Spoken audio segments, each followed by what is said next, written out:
Hi there! While several kits still in building process, I can show you another one project. And it's one more ship, bigger, M-54 German Minesweeper in 1:200 big scale, from paper and printed by Avangard. It has cardboard frames from the box, which helps here a lot. Details itself located on two-side printed sheets.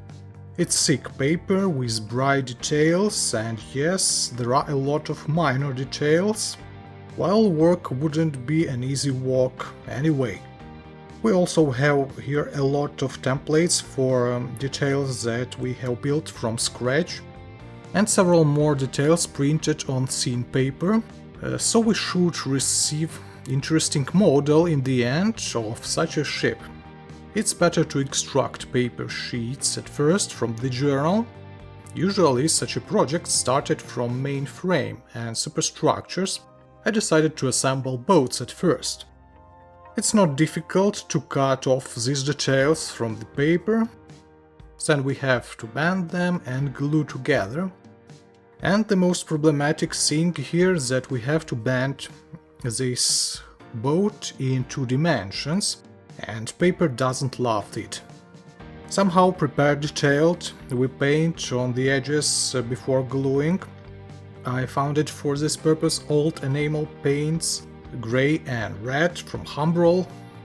Somehow I glued that detail of the hull of the boat. Inner surface of the boat was repainted because of red spots from the paint. And finally, not easily we receive kinda boat, far away from perfect result, but from the other hand it is not so bad to fail the whole picture of this kit. Also, it seems that view of the boat has some differences compared to schema.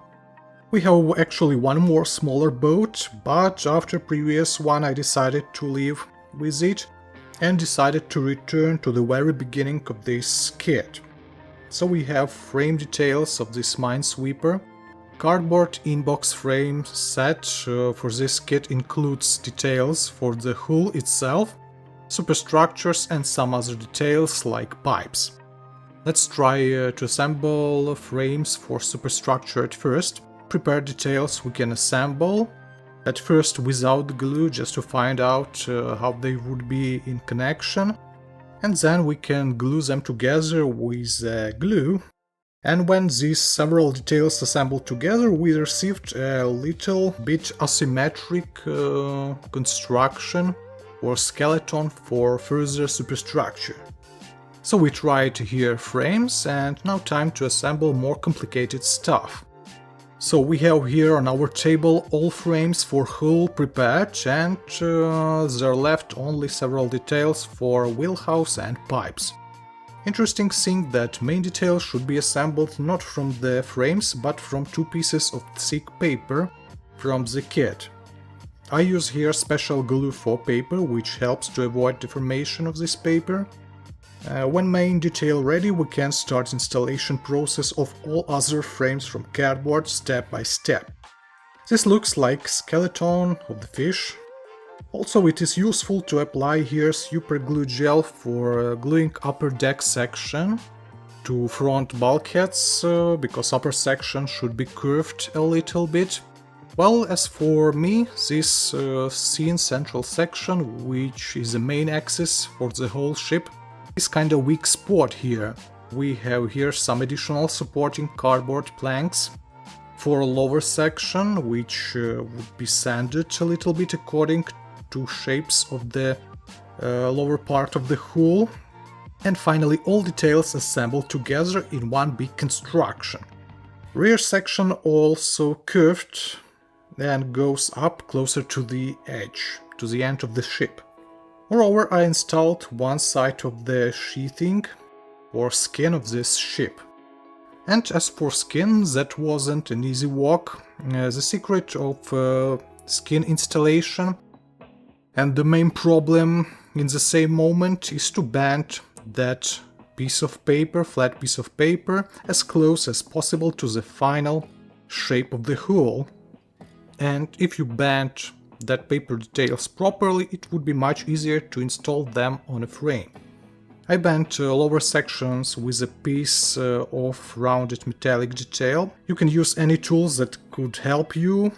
Then our task to connect lower cutted sections. At first we paint edges with a dark red paint and then glue them together.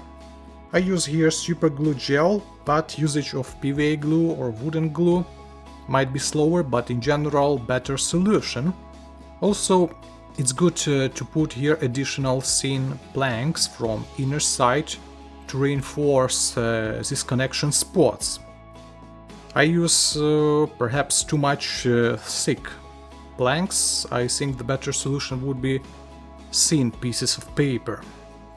On this stage, final form of this sheathing looks closer to the shapes of the hull. And that's good. In bigger models, these details usually divided on lower red painted details of the skin and upper, which is usually in gray tones. I decided to use here super glue gel for faster assembling, and it also should protect paper from deformation.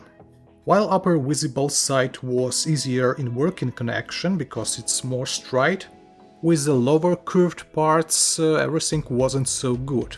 There were used no additional details or fillers inside mainframe, while in bigger models it's an option to fill space between bulkheads with some material, or to use primary skin layer, which is absent in this kit.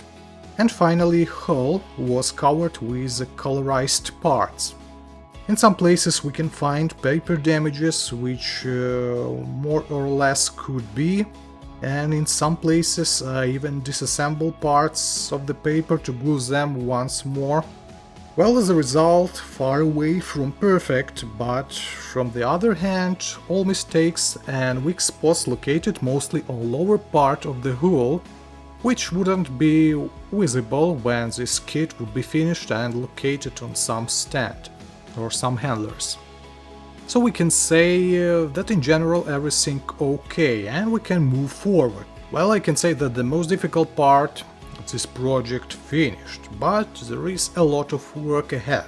In parallel to other projects we will install skin of the deck, superstructures and all other details on this kit, which could be interesting. Well, that's all for today. Thank you for watching, I hope you enjoy.